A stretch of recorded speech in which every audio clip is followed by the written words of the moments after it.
शेळी आणि मध. एक वेळेची गोष्ट आहे. एका हिरव्या वनश्रीने भरलेल्या खोऱ्यात टिली नावाची एक चंचल आणि गोड अशी शेळी राहत होती. टिलीचे शुभ्र मौशार फर होते आणि ती खूप सुंदर दिसत असे. ती दिवसभर हिरवळीवर चरत असे, फुलांच्या सुगंधाचा आनंद घेत असे आणि तिचे मित्र पक्षी, खारुताई आणि फुलपाखरांसोबत खेळत असे. एक सकाळी टिली खोऱ्यात फिरत असताना तिला हवेतून काहीतरी गोड सुगंध येत असल्याचे जाणवले. तिने नाकाने वास घेतला आणि विचार केला, हा इतका स्वादिष्ट सुगंध कुठून येतोय? ती त्या सुगंधाचा मागोवा घेत घेत एका मोठ्या झाडाजवळ पोहोचली. त्या झाडात एक फोक असलेला भाग होता आणि त्यात मधाचा एक मोठा पोळा होता, ज्यातून गोड मध खाली ठिपठिपत होता. टिलीने मध पाहिला आणि तिच्या तोंडाला पाणी सुटलं. तेवढ्यात एक मधमाशी बाहेर आली. तिचं नाव बज्जी होतं.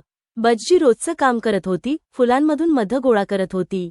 नमस्कार टिली, बज्जी म्हणाली. नमस्कार बज्जी, टिली म्हणाली. तुझा मध खूप गोड सुगंध देतोय. मी थोडा मध चाखू का? बज्जीने विचार केला आणि हसून म्हणाली, ठीक आहे, पण फक्त थोडा. आमच्यासाठी मध खूप मेहनतीचं काम आहे. बज्जीने तिच्या पंखावर थोडासा मध आणून टिलीला दिला. टिलीने हळूच मध चाखला आणि तिचे डोळे चमकले. बज्जी, हा मध तर अप्रतिम आहे. असा गोड आणि सुंदर स्वाद मी कधीच चाखला नव्हता. बज्जीने स्मितहास्य करत उत्तर दिलं, आनंद झाला तुला आवडला म्हणून. पण लक्षात ठेव, मध मोजकाच घे. दुसऱ्या दिवशी टिली परत मधाच्या लालसेत तिथे आली.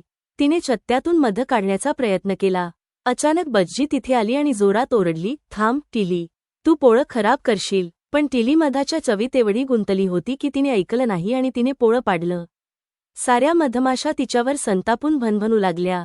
टिलीला पश्चात्ताप झाला आणि ती म्हणाली, माफ करा मला माहीत नव्हतं की हे इतकं महत्त्वाचं आहे. मधमाशांनी तिला माफ केलं पण तिच्याकडून मदतीची अपेक्षा ठेवली. बज्जीने सांगितलं, जर तुझं खरंच मनापासून असेल तर आमच्यासाठी फुलं आणून दे. आम्हाला नव्या मधासाठी मध गोळा करायला मदत होईल. टिलीने वचन दिलं आणि दिवसभर भरपूर फुलं गोळा केली. संध्याकाळपर्यंत तिने रंगीत फुलांचा एक ढीग गोळा केला आणि मधमाशांना दिला. मधमाशा खूप खुश झाल्या आणि तिने टिलीला थोडासा मध उपहार दिला. त्या दिवसापासून टिली मधमाशांची खरी मैत्रीण झाली आणि तिला समजलं की खऱ्या मिठासाचा आनंद फक्त प्रेम आणि सामायिक करण्यात आहे. लाईक, शेअर, सबस्क्राईब करा आणि बेल आयकॉन दाबायला विसरू नका.